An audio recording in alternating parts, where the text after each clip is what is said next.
Olá, eu sou o Leandro, professor de Ciências da Secretaria Municipal de Educação de Barretos. Bom, o título dessa aula que eu vou apresentar são os fundamentos da ótica. A ótica é um ramo da física que tem como principal objeto de estudo a energia radiante luminosa, ou seja, a luz, que nós podemos observar em vários locais, em vários ambientes. A luz do sol, por exemplo, aquela luz que emana a partir das lâmpadas, a partir das velas, ou luzes que são refletidas, por exemplo, a partir de um espelho. É, e também tem algumas luzes que nós não observamos, algumas energias que nós não observamos que a ótica também estuda, como radiação infravermelha, ultravioleta, raio-x, entre outros. Nessa aula, nós vamos estudar alguns assuntos da ótica, dentre elas o estudo das cores, como que nós observamos as cores, a velocidade da luz, os tipos de fontes de luz e a formação de sombras e penumbras. E a partir dessas ideias de sombras e penumbras, nós podemos desenvolver a ideia de eclipse solar e lunar. Qual o significado desses eclipses e quais são as suas principais características? Bom, em primeiro momento, nós devemos observar que só é possível nós observarmos na prática a existência de radiação que a física estuda por meio de um órgão do sentido, que é a visão. Então, a visão nos coloca em contato direto com esse ramo do conhecimento que é a física óptica. Bom, nessa figura eu apresento vários fenômenos, vários objetos, várias estruturas que está relacionado diretamente com o estudo da ótica. Primeiramente, talvez o mais importante para nós aqui é o Sol, que é a principal fonte de energia radiante luminosa, que é o principal objeto de estudo da ótica que incide na Terra. O Sol, que é uma estrutura muito grande, relativamente distante da Terra e que constantemente ocorrem explosões, ocorrem reações nucleares de fusão de átomos de hidrogênio, e essa fusão nuclear desses átomos promove a liberação de uma energia que é captada pela gente, que mantém o nosso planeta aquecido, que permite iluminar diversos objetos e a partir da reflexão da luz nesses objetos permite que nós enxerguemos, que possibilita a visão aqui na Terra. Na foto ao lado do Sol, nós observamos uma menina olhando para o espelho e vendo a sua reflexão. Notem um fenômeno interessante na reflexão em espelhos, que é a natureza oposta. A imagem que enxergamos no espelho é a imagem invertida. Faça um teste. Fique na frente do espelho, coloque a mão direita apertando a orelha e observe que a sua imagem estará oposta. A imagem que observamos é a mão esquerda no reflexo apertando a orelha. Bom, ao lado dessa menina olhando ao espelho, temos uma pessoa, possivelmente uma cientista, uma pesquisadora, olhando no microscópio. Microscópio também é um objeto, só pode ser possível a existência dele graças ao desenvolvimento da ótica. O microscópio ele tem a função de ampliar objetos, como por exemplo bactérias, estruturas muito pequenas que por uma sobreposição de lentes, ou seja, várias lentes uma sobre a outra, permite essa ampliação. Agora no canto inferior esquerdo nós temos um esquema de um olho humano observando uma árvore, um pinheiro. E é uma sobreposição de lentes também, o olho humano e outras várias estruturas. E nessa figura a gente está observando que esse olho humano ele forma na retina, que é essa parte bem à direita da imagem, forma a imagem invertida do pinheiro. Mas, no entanto, essa informação obtida a partir dos olhos essas informações são mandadas para o sistema nervoso central, onde essa imagem invertida é corrigida. Dessa forma, nós não temos a percepção que estamos vendo os objetos de forma invertida, e sim de forma correta. Agora, ao lado desse olho humano, podemos observar uma luneta ou um telescópio, onde uma criança e um adulto estão observando o céu. É um objeto muito importante que tem vários níveis de desenvolvimento. Existem telescópios extremamente avançados colocados em órbita na Terra, como por exemplo o telescópio Hubble, que eles têm a função de observar os diversos corpos celestes. E grande parte do desenvolvimento da astronomia é possível graças às imagens, às informações obtidas a partir desses aparelhos. Agora, mais objetos estudados pela ótica. No canto esquerdo, nós observamos uma nebulosa, também chamada de nébula, também chamada de nuvem interestelar ou uma poeira. São estruturas que encontramos no espaço. Essa especial é chamada de nebulosa de águia, pela semelhança com cabeças de águia que essa figura tem. É também chamado de berçário de estrelas, onde estrela e sol é a mesma coisa, onde estrelas nascem a partir de fenômenos complexos, onde essa poeira, que é formada por alguns átomos, principalmente o átomo de hidrogênio, começa a se juntar, ficar cada vez mais próximo, e esses átomos vão atraindo outros átomos até levar à formação de uma estrela, e consequentemente formação de um sistema solar, como o nosso, por exemplo.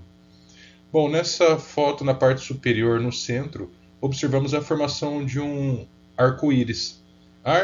O arco-íris ocorre principalmente a partir da incidência de radiação do Sol, de luz solar, num ambiente que está totalmente concentrado de vapor, de gotículas d'água na atmosfera, onde a umidade do ar está alta. Bom, nessa figura que estamos observando à direita, é um copo com água e um lápis no seu interior. E perceba uma pequena distorção. Parece que o lápis está quebrado no seu interior, mas esse é um outro fenômeno óptico muito comum, que é o fenômeno da refração, que numa outra aula, mais para frente, podemos falar sobre esse assunto. E nessa figura na parte de baixo, estamos observando um ambiente com plantas, com árvores, e mais próximo uma gota. E essa gota está formando uma imagem do seu fundo, do fundo dessa mata invertida. É um outro fenômeno óptico que consiste na inversão de imagens a partir de lentes. Então essa gota está agindo, atuando como se fosse uma lente. Bom, vamos falar um pouco agora sobre a história da óptica. Registros da utilização do conhecimento de alguns fenômenos ópticos são muito antigos. Cerca de 2283 a.C. tem registros de pessoas, de moradores da Assíria, no Oriente Médio, que utilizavam cristais de algumas rochas transparentes que promovia o aumento de objetos para poder observar as estrelas, o espaço. Utilizavam esses cristais como se fossem um telescópio. Na Grécia Antiga, eles utilizavam alguns cristais como se fosse uma lente de vidro para obtenção de fogo, porque esses cristais concentravam a radiação solar em apenas um ponto e esse ponto concentrado permitia uma combustão. Bom, no que se refere ao estudo das cores, é bastante antigo também. Há mais de 2000 anos atrás, o filósofo Aristóteles, que estamos observando nessa figura da direita, ele já refletia sobre o assunto e criava teorias sobre as propriedades dos objetos. Um outro estudioso também, Leonardo da Vinci, que ele também investigou o fenômeno da luz, os efeitos da luz, e ele entendeu que a cor, a formação das cores, era uma propriedade referente à luz. Ele chegou a produzir um texto sobre o assunto, e esse texto chamava Tratado da Pintura e da Paisagem, Sombra e Luz. A primeira edição foi publicada 132 anos após a sua morte. Bom, agora Newton. Newton foi um salto conceitual. Desenvolveu-se muito a ótica após os trabalhos de Newton. Newton tem trabalho em várias áreas da física, mecânica principalmente. No entanto, na ótica ele tem uma importância muito grande também. Newton estava recluso na fazenda da sua família, da mãe dele, porque tinha um tipo de uma peste que estava assolando a Europa naquela época, que é a peste bubônica, ou peste negra, que nada mais é que uma bactéria muito agressiva que infecta pulgas presentes em ratos pretos. E levou à morte de dezenas de milhares de pessoas, dezenas de milhões de pessoas na Europa naquela época. Bom, Newton, a partir de um pequeno furo na sua janela, conforme estamos observando nessa figura da direita, ele fez a radiação solar incidir sobre um prisma. Esse prisma a gente pode observar na figura da direita. E projetou um borrão colorido numa parede branca. Esse fenômeno é chamado de dispersão da luz branca. Porque essa luz que observamos do Sol é uma luz chamada de policromática. Poli, vários, cromático, cores. Então a luz branca, percebam, pode parecer meio contraditório, mas a luz branca ela tem dentro de si várias cores. E esse prisma ajuda a separar essas cores. E foi Newton o primeiro, possivelmente, a observar esse fenômeno. Segundo Newton, o que ele mesmo, palavras dele, foi muito agradável observar as cores vivas e intensas a partir dessa dispersão das cores, né? E depois de analisar e estudar essa dispersão da luz branca, ele concluiu que era uma composição, como eu disse, a composição de várias cores presentes na luz policromática. E Newton ele publicou um livro a partir desses entendimentos, desses achados, chamado Optics, o nome do livro. Foi publicado em 1704. Bom, segundo a teoria da relatividade restrita de Einstein, nada neste universo seria mais rápido que a luz, senão haveria uma violação dessa lei. E a velocidade da luz, no vácuo, na ausência de ar, na ausência de planetas, de qualquer tipo de objeto, é de 300 mil km por segundo. Isso significa que, na velocidade da luz, seria possível dar 8 voltas na Terra em um segundo. Bom, fontes de luz. É um objeto que emite luz. Aqui nós estamos observando várias fontes de luz. A vela, uma lua, duas figuras do Sol. No canto superior, nós estamos observando um Sol se pondo no horizonte. E abaixo estamos observando uma foto tirada pelo telescópio Hubble de um Sol. Observe os pontos mais iluminados, nada mais são do que explosões que estão ocorrendo no Sol, de reações nucleares. Estamos observando uma lâmpada também, que é uma fonte de luz muito importante nas sociedades modernas, sociedades contemporâneas, desculpa, e um laser no canto inferior esquerdo, desculpa. Bom, fontes de luz primárias e secundárias. Qual é a diferença entre uma e outra? Uma fonte de luz primária é aquela que tem luz própria. No caso, o Sol. O Sol emite luz a partir de si mesmo. Uma fonte de luz secundária ela não emite luz própria, ela reflete a luz de um outro objeto. Como exemplo, a Lua. A Lua ela reflete a luz a partir do Sol. Então, incide radiação luminosa na Lua. E quando estamos observando, por exemplo, como nessa foto a Lua cheia, nada mais é que a reflexão da radiação luminosa do Sol. E o espelho? É uma fonte primária ou secundária? Bom, o espelho ele reflete luz. Ele está refletindo, no caso, a luz de uma criança e todo o ambiente que cerca essa criança. Então, a luz do ambiente incide na criança, da criança reflete no espelho, que por sua vez forma uma outra reflexão que nós observamos. Então, os fenômenos ópticos consistem muito em processos de reflexão. Bom, agora dois tipos de fontes de luz. As fontes de luz elas podem ser pontuais ou extensas. Pontuais ou pontiformes é quando a fonte de luz ela é muito pequena, como por exemplo nessa figura que estamos observando no canto inferior esquerdo.